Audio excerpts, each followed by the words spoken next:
What's up, everybody? The Chicago Bears new coach minicamp is in the books. I'm Dan Wiederer, joined by, who are you again? Yes, I'm Dionne. You might remember me. I do work in this city covering sports. I've forgotten about the Bears until this week. Just kidding. No, I didn't. But I did need my roster because I don't know who anybody is. And they actually should have included flashcards of each of the coaches so that we could put names and faces and together in person. Maybe they'll do that for OTAs. That's definitely a spring exercise that needs to be done. That's Dionne Miller of ABC7. It's been a while since we've done this, but we had 3 practices. Yeah. On the practice fields at Halas Hall, 2 of them outdoors, 1 of them inside the Payton Center, and just a small sample size of what the reboot looks like. I'm looking at my calendar on the bottom right corner of my computer. It's April 22nd. I think we'll start this video out with that and say it's April 22nd. We'll circle that. They've got, almost 5 months before they play a game. They've got 27 plus roster spots to fill. A lot going on. But let's start with the starting quarterback, right? Because everything starts with the starting quarterback. Everything. We heard from Justin this week on Tuesday. We watched him practice. And I'm going to start you with Thursday morning into the afternoon, a shaky practice on the backfields at Halas Hall. And we're going to go from here, and we're going to interpret what it meant. But I think it's undeniable that it was a shaky practice. As the witness on the stand, would you agree that it was a shaky practice? It might have been a shaky practice. Okay, it was a shaky practice. But here's what I'm going to tell you. I'm going to circle back to the first statement you said, April 22nd. I'm not going to get all up in arms about him having a shaky practice when they're not in uniform. They're not even there. It's just running through drills right now. And they're just trying to get to know each other. And he's just literally going through a mini camp. Like, it's a mini camp. It's it's voluntary. Holy cow. It's voluntary. So he can voluntarily sharpen up his skills or not. Like, he's just there to get to know the coaches, to continue with the install, to just be the leader and become that leader. And I think that's way more important than whether or not he was hitting anybody up over the top. Well, here is my starting point for all of this. Anyone who was out there in the media who reported that it was a less than stellar performance from Justin Fields, I can't name a single person that is up in arms, right? The up in arms happens on social media, where then all of a sudden everything gets misinterpreted, misconstrued. People said things that weren't said. And then you have this whole alternative reality conversation about what was actually being relayed.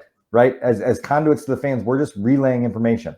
I've covered the NFL long enough to know that when you're a 7-on-7 period, you don't want the ball on the ground over and over and over again. It's not a good sign. It's April. Cool. I've also covered enough NFL football to understand that you don't want defensive end zone celebrations occurring on a recurring basis, right? We just said recurring. So Dan, as you know, the media policy that the Bears have prevents us from saying a lot of what we see. It also prevents us from seeing certain things. So there was about 5-6 plays left in team yesterday, and they're like, okay, that's it. Media got to start heading back to the media room.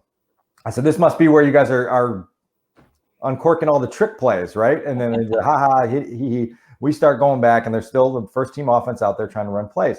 Well, then there's a roar, a big uproar, and one of the Bears media relations staffers says, well, looks like Santa's sleigh worked. And I turned back over my shoulder and I said, that is 100% a defensive end zone celebration occurring right there. So Santa's sleigh did not work. Okay, so I get a text later in the afternoon from somebody very well connected at Halas Hall that just said, wow, was that rough for one? Wow. And I replied and said, I can't recall many practices in my time on this beat that were shakier in that setting. Again, April 22nd. And he said, unreal. Okay. So then we go on later. I tweet this. I just want you to be on board with what people can misinterpret and misconstrue. Okay. And this is the exact words of my first tweet. It's April. Those are the first 2 words. You said that. Yes. It's new coach minicamp, another qualifier. I am drawing capital letters 0 big picture conclusions. But today, the Bears passing offense, and then 3 of these emojis. All right. Well, that's accurate. What you said was accurate. I think, Dan, the reason that people on the socials want to freak out about any of it is because there are still so many question marks surrounding Justin Fields. And there have been all this chatter in the offseason about, is he the franchise quarterback they've been waiting for? And is he going to take the reins and move them into this winning aspect and be the guy they can build around? There's still a lot of questions about that. So that's why it catches people off guard that here he comes in mini camp. And yes, not everybody's there. And yes, they're not doing much more than running through the drills right now, but he should look like a champ in this moment, right? 7-on-7 is catered to make the offense look great. And or at least he sharp. didn't do that. Yeah, or at least sharp. And so, At least sharp, yeah. Because I'm not just a social media giant, because I'm not just a YouTube star, I have a job to do for the Chicago Tribune, which includes writing some of the observations of what happens on the days that we're out at Halas Hall. So this is part of what I wrote in the ChicagoTribune.com piece chronicling Thursday. At quarterback Justin Fields has a long way to go to generate momentum in the new offense. True or false? True. Okay. Let me slip down here a little bit. Rest assured, it wasn't the finest hour for Fields or the passing offense. An abundance of sloppiness offered a loud reminder that this is a major work in progress. True or false? Correct. Yes, this was a small collection of April practices under a new coach and offensive coordinator. The Bears are installing a new offensive system with an incomplete stable of playmakers. Thus, no major conclusion should be drawn from a handful of erratic moments on a spring Thursday. Still, the Bears' long-term prospects are tied tightly to the speed of Fields' development, and this week was a reminder that all the optimism about where Fields might be in his growth over the next year or two will be hard to validate until on-field progress is noticeable and undeniable. Okay, so before you react, my last sort of big picture conclusion of this is that for me, Thursday afternoon was this sobering reminder that the growing pains in the Chicago Bears offense, that cycle is alive and well once again in Lake Forest. And that I'm not sure that this fan base, now listen, Matt Eberflus, Justin Fields, Luke Getsy, they're on a different platform, and that's the platform that matters. I'm not sure this fan base has enough mental stamina to endure the growing pains that occur with a second-year quarterback, limited experience, 10 starts under his belt, having to learn a new offense, having to go through some of these growing pains that are going to be pronounced. Thursday isn't going to be his only shaky day. There's going to be shaky days in July. There's going to be shaky days in August. There's going to be shaky days in the season next year. And these growing pains are inevitable, and they're a part of the growing process. But holy crap, I am not sure that this fan base is ready to sit through those and then ready to converse about them, because the outrage after in April practice, which was not created by the media, that just relayed information like I shared with you, mushroomed up so quickly that I say, oh my God, this is, I believe this is a small fraction of the people who follow the Chicago Bears. But what's your interpretation of just how people are going to live through yet another reboot with patience that is as thin as a rail right now? This feels like a bigger reboot than they've had in a long time. And I hope fans understand that. They need so much. And there is not like a draft category day where you can say we want whatever's, we need it all. Like there's no, so the process is going to take time, like years. I'm not talking about week 6, 7. They're going to start to look really, no, guys, we're talking about years. And so I don't know that they grasp that, like the diehard fan who wants to see Fields take the reins and right. They want that to come so quickly. Do they understand that this is such a rebuild? They traded Khalil Mack. They are starting from the ground, right? And so you have to be prepared for what that's going to look like. And for Justin, we learned last year that was the most losing he's ever gone through, right? Ever. And so now he's learning a whole new system. There are going to be a lot of growing pains because he's going through all of this stuff for the first time. But I don't think it's wasted. I don't think last year was wasted. I do feel like he has made some progress. I think knowing he's the number one coming into camp and knowing that they're expecting him to take ownership and lead this team. And that's what his job is to do. And that's just a lot on his plate for a second year coming in with all of the change around him. So that's another reason why I want to just pump the brakes a little bit on what we saw in April. There's going to be a lot, like you said, a lot of days that he's going to struggle. It's going to happen, especially with them bringing in new guys, because that's going to continue to happen too. They need 30 players still or whatever. No one pumps the brakes better than the guy driving this car right here. I am a pump the brakes expert. And right now I'm not speeding. I'm driving at the speed that a 15-year-old with a learner's permit drives through the cemetery, right? I'm just looking, trying to figure out what's Prudent going on with driver, this bumper sticker on the back. Justin used the word reset himself on Tuesday, and I thought it was an appropriate word because he's saying, look, like I came out of my rookie year, and in an ideal world, I'm coming back for the spring with a playbook I'm comfortable with a system I understand, with coaches that I've worked with before. Not doing any of those things, right? I'm getting to know Andrew Giannacco, my quarterback's coach. I'm trying to get on the same page with Luke Getsy, my coordinator. I've got a new defensive-minded head coach who I have to forge a relationship with. I've got to absorb this new playbook. I got to understand the concepts. I've got to do things as little as changing where my left foot is when I take a shotgun snap, right? Like that's the one that's forward now. It used to be the right one. This one times up differently with the plays that Luke Getsy is calling. There are so many little minutia and detailed things that come with a quote unquote reset, to use the quarterback's own words, that this is going to take time. Do I have optimism about where Justin's headed? Yes. I think the kid is driven. I think he showed a level of mental resolve through what he endured last year that's impressive.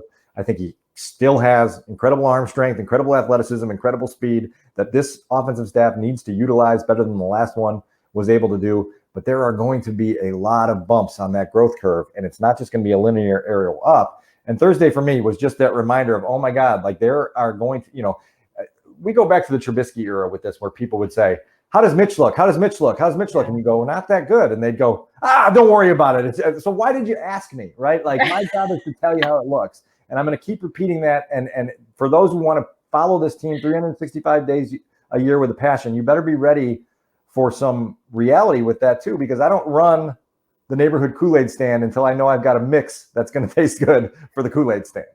Tremendous analogy. But I do have some empathy for their PTSD whenever we talk about the quarterback. And you have to, because it's been so long. And the other thing that I was thinking about is that Justin Fields is thinking so much when he's out there right now. Like there is no aspect of what he's doing from the moment he steps in to give the snap count and that he gets the ball in his hands. He's thinking about every single movement because of the changes in his footwork, because of the new playbook, because of the new coaches, because what are they saying and how am I doing this and who's out there and connecting with he's thinking so much. So the hope is that where he will show that progress is that in a couple of weeks when they continue to work on this, and then we see him again in OTAs or whatever, that we see that he's doing less of that because it's becoming more natural. Like I'm willing to give him the benefit of the doubt right now because I do think he's incredibly driven. He's a winner. That's what he knows how to do. And I think he can still do that. I'm going to be on the patient's side of all of it. Well, also when the month starts, you walk into Halas Hall and you come back as QB1 and you say, hey, Justin, we need you to meet someone. This is Byron. Justin, this is Equanimous. Justin, this week, this is David Moore, a guy who's here for a tryout. Oh, by the way, we're going to sign him to a contract. He's going to practice the rest of the spring with us because he performed well enough. There's no continuity with the guys he's throwing to other than Cole Kmet and Darnell Mooney, both of whom, by the way, went to Georgia for a few weeks to get some on-field work with their quarterback, which is nice to hear. And to hear Darnell Mooney on Thursday say that, look, Justin throws a fastball, right? And like we've known Justin throws a fastball, but boy, in some of those workout sessions that we were doing, there's a little added touch on certain passes. And as a receiver, okay, nice to see that. That's going to be a little more friendly to my hands when it's coming at, a couple miles per hour less and just right where I can catch it.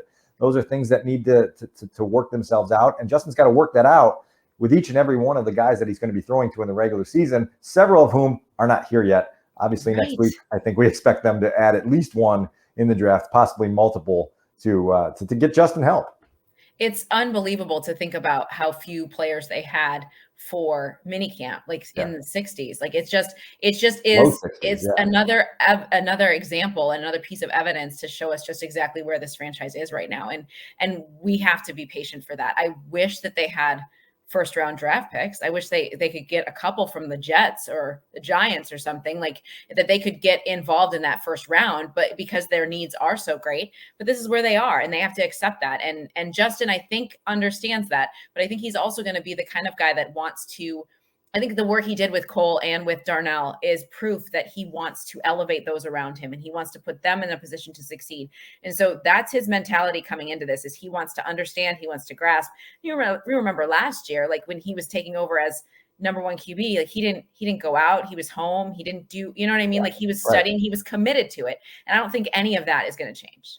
I think we need to get one of our kids to develop us a fields meter that we can put right in the middle of this screen over here. And it can be, freaking out, up in arms, concerned. And then right where we are today, I think the needle's at just sharing an observation. Just sharing an observation, everybody. Just an observation. Down. I love the freak out-o-meter or whatever we want to call it. You want it to go up and down, or do you want it to go like a gas gauge? We can. I like the gas gauge personally, but we can also do a counter. We'll put our tech-savvy children on it. I think they need an assignment to help the program, right? Like let's start serving the brand here. Yes, come on, we're all a team, two families working together. I say we have to have that done for the next time we get to see Justin Fields, which will be OTAs, right? Yeah, yeah.